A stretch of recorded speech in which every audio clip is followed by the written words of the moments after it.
All right, we're going to start this whiteboard out, and I've already put some of the material on it today. Right on the bottom, you'll see retirement, because retirement is our goal. We want a safe, secure retirement with the ability to age in place. And what we're specifically going to talk about today is the 3-bucket approach to funding retirement. And traditionally, we have 2 buckets that we utilize to fund retirement: assets and income. But as you heard just a moment ago, the house also represents a significant portion of our wealth, up to 70 to 80% for a lot of retirees. But traditionally, we've ignored it. And why have we ignored it traditionally? Well, because we didn't have the challenge of longevity that we just discussed. We didn't have this challenge of running out of money. But as we look at these 3 buckets and we look at assets, for example, when we say assets, what we mean are things like your 401k, your IRA, your mutual funds, your checking and savings accounts, and that is typically used to help fund our secure and safe retirement. Additionally, whatever income streams we have, could be wages if you're still working today, it might be Social Security, pension, rental income if you have any.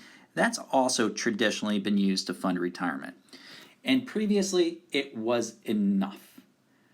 But for many people today, it's no longer enough. And so experts have really turned around and said, maybe we need to start looking at housing wealth and coordinating it with these other 2 buckets instead of ignoring it.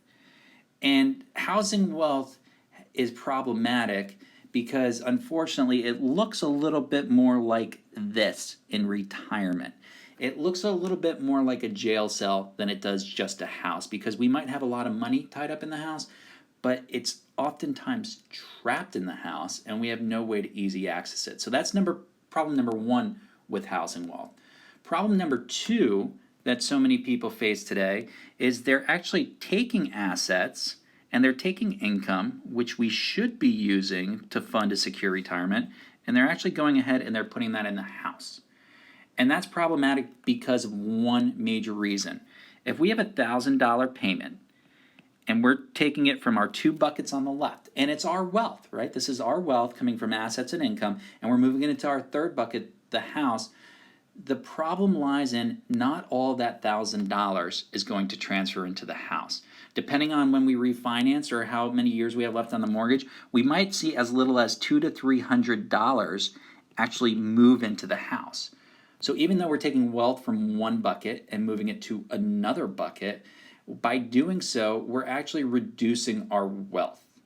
So we have 2 serious problems here. And what every expert in the financial services world has come to the conclusion of is this: if we're able to eliminate these 2 problems for people, so we're able to eliminate the flow of wealth into the house, and we're able to go ahead and turn the house into an asset that can fund retirement, we're going to be much better off. We're going to have much better odds of never running out of money. It's going to create a much more secure and stable retirement that allows us to age in place like we want. And this is where planning has changed from where it was in the past. No longer do we just rely on the 2 buckets on the left, our assets and income. Now we look to also incorporate the wealth we have in our house to make sure we can get from the start of retirement all the way through the finish line.